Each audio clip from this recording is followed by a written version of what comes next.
Bien ou quoi la MK Team, c'est Ilyes, on se retrouve aujourd'hui pour une nouvelle vidéo. Adesanya Costa, c'est le 26 septembre et ça promet d'être incroyable. Cela fait quelques semaines que l'UFC a officialisé le combat que tous les fans de MMA attendaient. Cet Israel Adesanya Paulo Costa, vraiment les ingrédients d'un futur classique.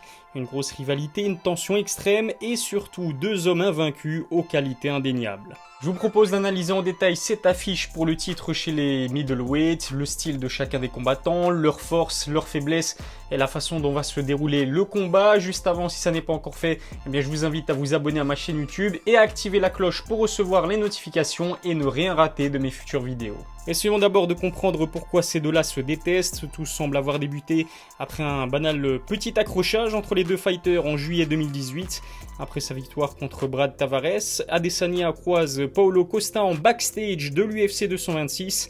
Apparemment, Costa n'aurait pas reconnu le Nigérian et l'aurait même snobé. Il n'en fallait pas plus pour vexer le futur champion des middleweight. Depuis ce jour, Israel Adesanya trash talk le Brésilien dès qu'il en a l'occasion. Le Stylebender a par exemple affirmé à plusieurs reprises que Costa avait recours à des produits dopants. Le Nigérian en est convaincu. Le physique impressionnant de son grand rival s'explique par sa consommation de stéroïdes. En réponse à ces accusations, Paulo Costa se moque souvent de l'apparence longiligne d'Israel Adesanya. Maigrichon et trop faible selon le Brésilien, le champion des middleweight n'aurait aucune chance face à sa puissance. Des accusations de dopage d'un côté, des insultes sur le physique de l'autre, voilà comment la rivalité est née. Si à cette époque la tension entre les deux hommes se limitait à des punchlines sur Twitter, le bif va changer de dimension le 6 octobre 2019. Juste après avoir mis Robert Whittaker KO, Israel Adesanya n'avait qu'une seule chose en tête. Le nouveau champion des middleweight s'est empressé d'aller provoquer Paulo Costa qui ce soir-là était présent dans le stade. À coups de doigts d'honneur et d'insultes en tout genre, Adesanya a officialisé le bif qui régnait entre les deux hommes. Un combat était d'ailleurs rapidement dans les petits papiers de Dana White, toujours à l'affût de l'opposition idéale. Malheureusement, une blessure au biceps a forcé le Brésilien à annuler l'affiche. La suite, vous la connaissez, en remplacement de Paulo Costa, c'est Yoel Romero qui a été désigné. Alors qu'on s'attendait à un véritable feu d'artifice, son title shot contre Adesanya a été incroyablement médiocre. Le combat a d'ailleurs écorné l'image du Nigérian critiqué pour un supposé manque de courage face à un Romero soporifique. Et c'est là où le bas blesse. Quelques mois auparavant, Paulo Costa et Yoel Romero s'étaient eux aussi affrontés. Et contrairement à Israel Adesanya, c'est vrai que Paulo Costa a montré de très belles choses contre ce monstre qu'est Yoel. Au jeu des comparaisons, Paulo Costa part gagnant face à Adesanya grâce au niveau qu'il a affiché contre Romero. Le Brésilien a d'ailleurs été très critique envers la prestation décevante du champion des middleweight.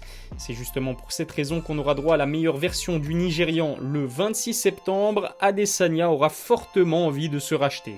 Pour la première fois depuis 2011, deux hommes encore invaincus vont s'affronter pour une ceinture à l'UFC. Alors en plus de leur rivalité, c'est vraiment la compétitivité de ce combat qui fait que les fans n'attendent que ça.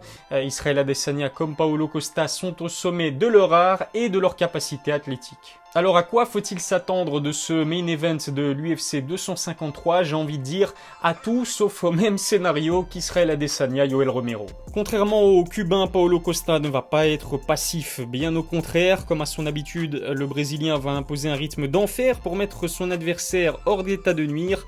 Massif et solide, le natif de Belo Horizonte va dicter le tempo du combat. Si Adesanya se retrouve dos contre la cage, il risque de se faire punir par la puissance de Costa. Ce qui plaît dans la faveur d'Israel Adesanya, eh bien, c'est son style. À l'image de Conor McGregor, il est très efficace en contre. Kickboxer de talent, il va utiliser tout son arsenal pour ne jamais permettre à Costa de le toucher. Ses kicks lui seront d'une utilité primordiale pour repousser les offensives du Brésilien. Sur l'ensemble de sa carrière, MMA, boxe anglaise et kickboxing confondus, Israel Adesanya a disputé 105 combats professionnels.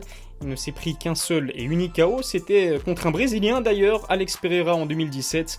Stylebender s'est donc encaissé, mais son menton sera-t-il assez solide face à un adversaire qui reste sur 11 KO sur 13 combats? Rien n'est moins sûr. En plus de la puissance, c'est surtout la différence de poids qui risque de poser problème au Nigérian. Dans l'octogone face à Romero, Costa culminait à plus de 96 kg. J'ai du mal à imaginer Adesanya dépasser les 90 kg le soir du combat. Il risque donc d'y avoir pratiquement 10 kg de différence entre les deux hommes, c'est tout simplement énorme. Mais le talent d'Israel Adesanya, c'est justement de pouvoir neutraliser ce déficit de puissance et de gabarit grâce à sa technique. L'exemple parfait reste sa démonstration contre Robert Whittaker. Face à un bulldog comme l'Australien, le Stylebender a fait preuve d'une précision chirurgicale pour l'emporter sur KO. Pourtant, Whittaker est également bien plus imposant puisqu'il culmine à presque 100 kg hors compétition. Le revers de la médaille quand on possède un physique aussi impressionnant que celui de Paulo Costa, eh bien c'est clairement le cardio, vous le savez aussi bien que moi. Plus on est doté d'une masse musculaire importante, plus on a tendance à se fatiguer assez rapidement. Je doute vraiment que le Brésilien pourra maintenir un rythme aussi élevé au-delà des 3 rounds. S'il veut remporter le combat, eh bien il devra mettre Adesanya au tapis avant de se fatiguer. C'est pour cette raison que je donne un léger avantage au Nigérian. Habitué à combattre plus de 3 rounds, le cardio d'Israël Adesanya devrait lui permettre d'envisager le combat plus sereinement. Vif et technique, il va utiliser son allonge et sa précision pour se mettre à l'abri d'un KO. Après 3 rounds, il devrait prendre l'ascendant physique sur son adversaire. Je vois donc le Stylebender l'emporter sur décision au terme d'un combat d'une intensité folle. Dites-moi en tout cas ce que vous en pensez en commentaire, qui vous voyez l'emporter le 26 septembre prochain lors de ce main event de l'UFC 253. J'ai hâte de lire vos avis. Si cette vidéo vous a plu, je vous invite à mettre un petit pouce bleu, ça fait toujours plaisir. N'hésitez pas non plus à me suivre sur Instagram et Twitter, les liens sont dans la description. Je vous dis en tout cas à très vite, à dimanche prochain pour une nouvelle vidéo. D'ici là, prenez soin de vous.